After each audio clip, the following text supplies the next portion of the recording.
Hey y'all, I'm back with another video. As you can tell by the title, today I'll be showing you how I make my homemade mashed potato. First, I'm just going to put the potatoes in the water, let it boil. Once it's done, you'll just see I'll take it out and mash the potatoes up. As you can see, the potatoes are nice and soft.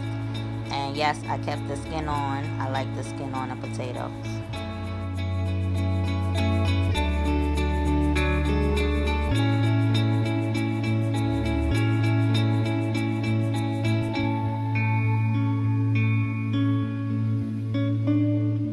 So once I was done mashing up the potatoes, I started to add butter and seasoning.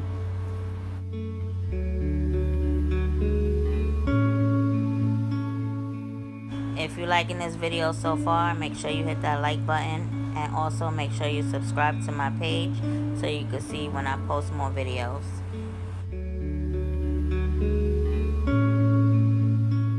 So here I'm just mixing up everything, making sure the seasoning get all over.